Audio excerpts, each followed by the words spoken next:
لن ترضى عنك اليہود ولا النصارى حتى تتبع ملتهم. جناب رسول اللہ صلی اللہ علیہ وسلم نے فرمایا لَتَتَّبِعُنَّ سُنَنَ مَنْ قَبْلَكُمْ شِبْرًا بِشِبْرٍ وَذِرَاعًا بِذِرَاعٍ حَتَّى لَوْ دَخَلُوا جُحْرَ ضَبٍّ تَبِعْتُمُوهُمْ. قالوا یا رسول اللہ اليہود والنصارى قال فما. کہ ایک زمانہ آئے گا کہ آپ پچھلی قوموں کی بالشت بالشت قدم قدم ایسی پیروی کرتے نظر آؤ گے کہ اگر وہ گوہ کی غار میں بھی گھسے تو آپ وہاں بھی پیچھے جائیں گے. صحابہ اکرام رضوان اللہ تعالی علیہم اجمعین نے عرض کیا یا رسول اللہ آپ کی مراد یہود و نصارہ ہیں، یعنی ہم ان کی تابعداری ایسے کریں گے؟ تو آپ نے فرمایا اور کون ہو سکتا ہے؟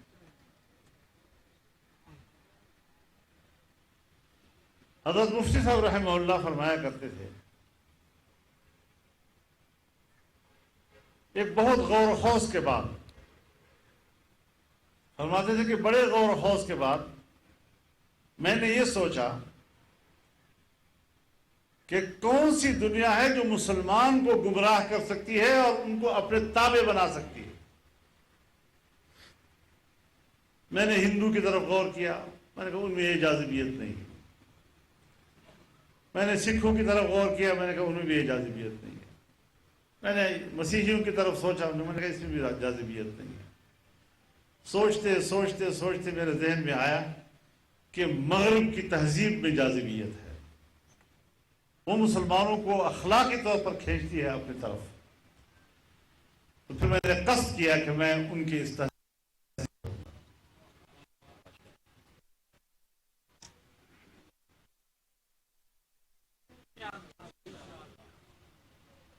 اسلام ایک دین ہے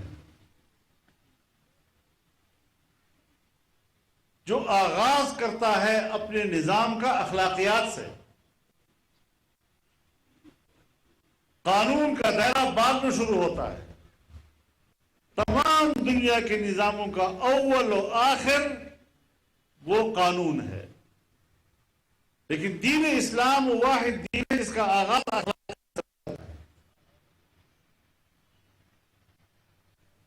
آپ نے کسی کو قرض دیا، اس نے قرض واپس نہیں کیا تو پہلے اس کو کہتے ہیں قرض واپس کرو. اگر وہ قرض نہیں کرتا تو پھر قرض دینے والے کو اللہ کہتا ہے معاف کر دو. اگر قرض لینے والا قرض دینے میں مہلت چاہتا ہے تو قرض دینے والے کو کہتے ہیں اس کو اس وقت تک مہلت دے دو جب تک کہ وہ ادائیگی کے قابل ہو جائے.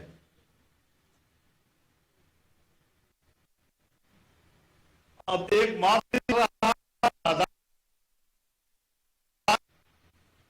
اور عرصہ لمبا گزر جاتا ہے، پھر قانون کا دائرہ شروع ہو جاتا ہے کہ پھر وہ مدعی بکر عدالت میں چلا جاتا ہے، پھر مدعے کو پیش ہونا پڑتا ہے، پھر اس کو بتانا پڑتا ہے کہ میں قرض کیوں ادا نہیں کر رہا ہوں، اور عدالت کہی کہ آپ قرض ادا کریں، پھر قانون شروع ہو جاتا ہے. تو ابتدا دین اسلام کی اخلاقیات سے ہے. عظیم الشان اخلاق اللہ تعالیٰ نے انسانیت کو بتائے. جناب رسول اللہ صلی اللہ علیہ وسلم نے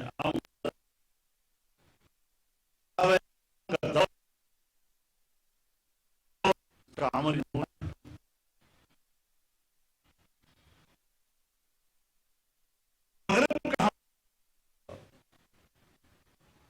دو طرف سے مذہب کو بھی ختم کر اور کہتے ہیں باقاعدہ کہ ہم بھی تو پیغمبر کو مانتے ہیں، ہم بھی کرتے ہیں، تو عملی پیروی ضروری ہے. تو تم مسلمان قرآن کی پیروی چھوڑ دو، یہ باقاعدہ تعلیم دیتے ہیں. اور پھر اوپر سے حیا کا چادر اڑا دو.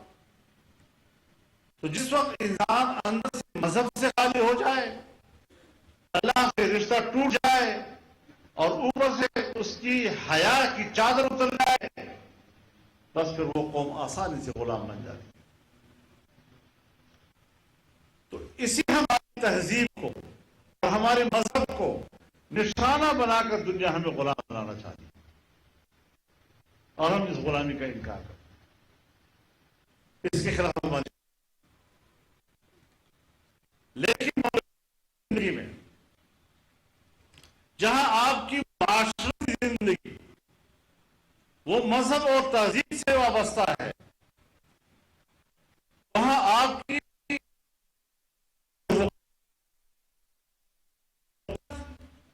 اس کو قرآن کریم اولین ترجیح دیتا ہے.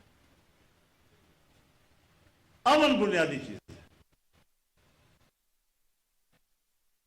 تحفظ، عزت و آبرو کا تحفظ، اور دوسری چیز ہے خوشحال معیشت. حضرت ابراہیم علیہ السلام جو توحید کا عالم بلند کیے ہوئے تھے اور بندے کا تعلق اپنے رب سے جوڑ رہے تھے اور شرک سے اور بتوں سے وہ لڑ رہے تھے، ان کی عبادت سے وہ لڑ رہے تھے، کیا کیا امتحانات سے وہ گزرے.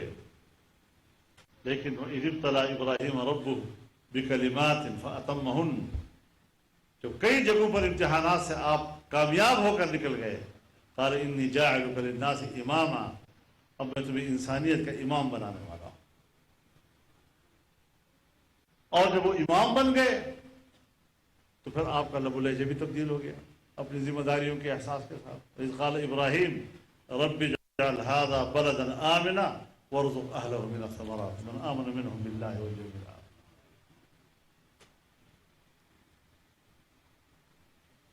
آپ نے امن مانگا اور پھل فروٹ مانگے، خوشحال معیشت مانگی، لیکن صرف مومنین کے لیے. اللہ نے فرمایا نہیں، قال ومن کفر فامتعه قلیلا. متاع ویسے بھی مدت قلیل کو کہتے ہیں. جیسے ہم حج تمتع کرتے ہیں نا، اس کے بیچ میں عمرے اور حج کے بیچ میں تھوڑا سا وقفہ فائدہ اٹھانے کا ہوتا ہے تو تمتع کہتے ہیں. اور متاع ویسے بھی تھوڑے سے فائدے کو کہتے ہیں، دنیوی فائدے کو. تو اس لحاظ سے انسانی حقوق کا تحفظ اور خوشحال معیشت آج ہمارے ہاں دونوں نہیں ہیں. ہم غیر محفوظ ہیں، ہماری جان غیر محفوظ، ہمارا مال غیر محفوظ، ہماری عزت و آبرو غیر محفوظ.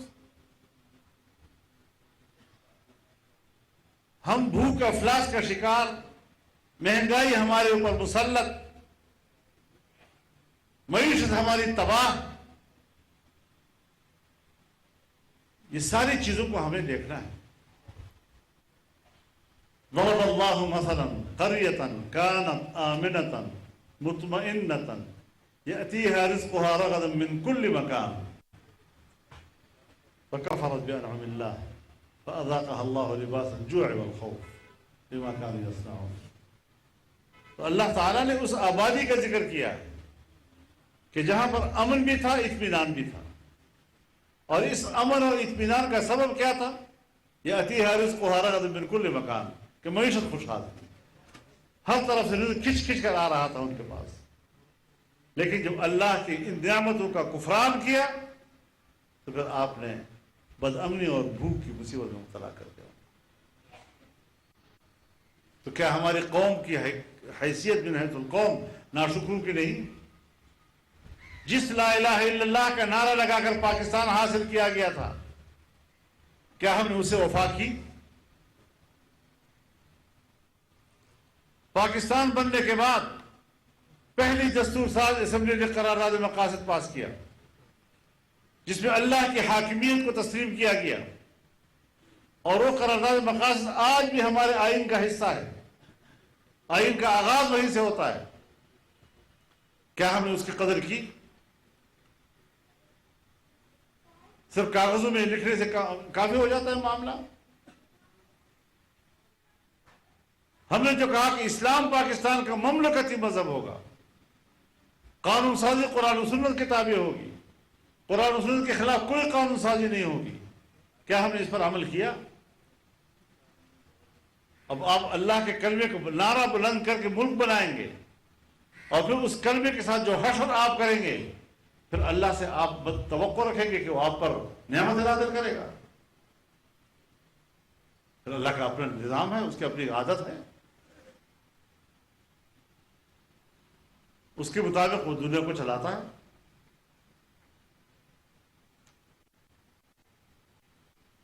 یہ ساری وہ چیزیں ہیں۔ آج بھی ہمارے یہ حال ہے، ڈالر اوپر چلا گیا، روپے کی قیمت کم ہو گئی، حق کیا ہے؟ اس حقدار صاحب کو بلاؤ۔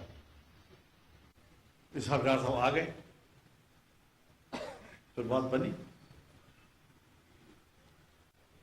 ابھی کہہ رہے ہیں میاں نواز شریف صاحب تشریف لا رہے ہیں، 100 دفعہ تشریف لائے، سرامکھوں پہ، اپنا وطن ہے، اپنا ملک ہے، بہتری کو ان سے وابستہ کر دینا، کیا یہ اللہ نہیں سن رہا؟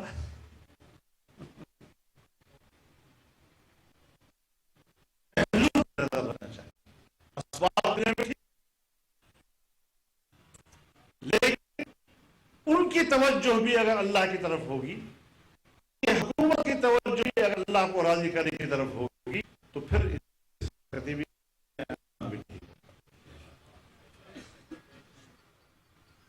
جمعیت علماء کو اس پہلو پہ کام کرنے کی ضرورت ہے، اس پہلو پر قوم کو سمجھانے کی ضرورت ہے۔ یہاں تو یہ ہے کہ 2 دن کی حکومت ملی اور 2 دن کے اندر کوئی قیمت بڑھ گئی اور اس کے خلاف ہو جاتا ہے، تم آئے اور تمہاری حکومت میں۔ بنیادی بات یہ ہے پاکستان کی کہ یہ اتار، کبھی آپ کی مجموعی قومی پیداوار اس کی شرح 3% ہوگی، کبھی 3.5 ہوگی، کبھی 5% ہو جائے گی، کبھی 6% ہو جائے گی، پھر 5% پہ آ جائے گی۔ یہ اتار چڑھاؤ تو چلتا رہتا ہے، لیکن پاکستان کی تاریخ میں ایسا نہیں ہوا کہ 17-18 کی حکومت گئی اور ملک کی معیشت اس کو سالانہ مجموعی قومی پیداوار کو 6% پہ چھوڑ گئی، اور بعد والی حکومت آئی تو ہم نے دیکھا جب ملک کی معیشت مائنس پہ چلی گئی، 0 سے بھی نہیں چلی گئی۔ اب یہ ہوتے ہیں وہ نعرے اور تبدیلیاں، تو تبدیلی کا یہ مطلب ہے کہ 6 سے اور 0 سے بھی نہیں چلے آؤ، یہ تبدیلی ہے۔ کیوں کم دھوکہ کھاتی ہے آخر؟ ہم ہمارے نظریات کے اوپر کوئی حکومت آتی ہے، ہم ان کے ساتھ تعاون بھی کریں گے، لیکن اپنا اپنے طاقت کی حد تک ادا کریں گے، اس سے زیادہ ہم نہیں ادا کر سکتے۔ مجھے یاد ہے جہاں مولانا لقمان علی پوری صاحب رحمہ اللہ تقریر کر رہے تھے، کہتے ہیں جہاں جاتا ہوں کہتے ہیں اسلام کا ڈھانسی، ووٹ ایک نمٹے تھے، صندوق کی ساڑی خالی، اور پھر کہتے ہو کہ اسلام کا ڈھانسی۔ یہ سوال کرنا تو بہت آسان ہے، لیکن ہم نے جو راستہ چنا ہے وہ پارلیمانی قوت کا چنا ہے۔ اب آپ مجھے بتائیں کہ کچھ لوگ جو آج پیدا ہو رہے ہیں اور کہہ رہے ہیں کہ کفر ہے اور اس کو ختم کرو اور پھر جہاد کا اور بندوق اٹھاؤ، تو بندوق تو ہم اٹھائیں گے جہاں بیرونی تسلط ہوگا براہ راست، جیسے انگریز کا تسلط تھا ہمارے حضرات لڑے، جیسے روس کا تسلط افغانستان میں تھا وہاں کے لوگ لڑے، امریکہ کا تسلط وہاں پر آیا تو ان کے خلاف مسلح لڑے، اسرائیل وہاں پر قابض ہے فلسطین کے اوپر تو وہ لوگ لڑ رہے ہیں۔ لیکن پاکستان میں تو اب وہ سن 1945 کے جنگ عظیم دوم کے خاتمے کے بعد نوآبادیاتی نظام کا خاتمہ ہو گیا۔ اب بین الاقوامی ادارے ہیں، وہ آپ کی معیشت کو بھی کنٹرول کر رہے ہیں، وہ آپ کی سیاست کو بھی کنٹرول کر رہے ہیں، وہ آپ کی دفاع کے نظام کو بھی کنٹرول کر رہے ہیں، ساری چیزوں پہ اثر انداز ہوتے ہیں، تو پھر سیاست کا مقابلہ سیاست سے کیا جائے گا، معیشت کا مقابلہ معاشی حکمت عملی سے کیا جائے گا، اور دفاع کا مقابلہ دفاعی حکمت عملی سے کیا جائے گا۔ ہم نے ایٹم بم کیا بنا دیا کہ اس کو ہمارے لیے عذاب بنایا جا رہا ہے، ساری دنیا کا دباؤ ہمارے اوپر آ رہا ہے۔ پاکستان کیوں ایٹمی طاقت ہے؟ بھائی اسرائیل ایٹمی طاقت ہے تو اس پہ اعتراض کیوں نہیں؟ ہندوستان ایٹمی طاقت ہے تو اس پہ اعتراض کیوں نہیں؟ اور کچھ ممالک ہیں جو جوہری قوت حاصل کر چکے ہیں، ان کے خلاف وہ اقدامات نہیں، ہمارے اوپر سارا مسلط ہے، ہماری معیشت کو تباہ کر دیا گیا ہے، ہمارے اوپر قدغنے ہیں، اسرائیل کو تسلیم کرنے کا دباؤ ہمارے اوپر ہے، قادیانیوں کے خلاف آئینی ترمیم واپس لینے کا دباؤ ہمارے اوپر ہے۔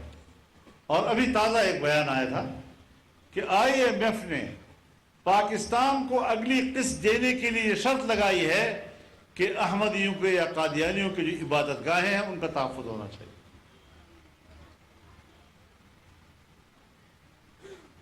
اب ہماری معلومات میں ہے کہ بعض جگہوں پر وہ خود ایسے حالات پیدا کرتے ہیں کہ بین الاقوامی برادری کے سامنے اپنے آپ کو مظلوم قرار دیں اور وہاں پر ہماری لابی چلتی رہے، حالانکہ ایسی کوئی سوالات ہمارے ہاں نہیں ہیں۔ ہمارا ایک ہی مطالبہ ہے ان سے کہ آئین کو تسلیم کرو، پارلیمنٹ کے فیصلے کو تسلیم کرو۔ میں آئین کو تسلیم نہ کروں، میں غدار، اور وہ آئین کو تسلیم نہ کرے، پارلیمنٹ کو تسلیم ہی نہ کرے، وہ قابل رحم؟ یہ کیسا آئین اور قانون ہے کہ میرے لیے اس کا پیمانہ اور ہے اور ان کے لیے ان کا پیمانہ اور ہو؟ تو یہی وہ چیز ہے کہ جس کی بنیاد پر ہم ایک جنگ کرتے ہیں۔ افغانستان میں روس آیا، ہم نے اس جہاد کی حمایت کی۔ اللہ اکبر، اللہ اکبر، اللہ اکبر، اللہ اکبر، اشہد ان لا الہ الا اللہ۔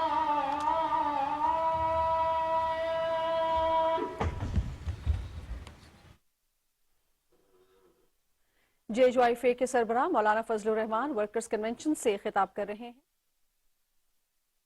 انہوں نے کہا کہ JHYFA نے ہمیشہ عوام کے حقوق کے لیے جدوجہد کی ہے، جدوجہد آزادی کے لیے علماء نے عظیم قربانیاں دی ہیں، حکومتی معاملات میں علماء کرام نے ہمیشہ مثبت کردار ادا کیا ہے، آئین کی تشکیل ہو یا قانون سازی، علماء کرام کا کردار قابل تحسین رہا ہے۔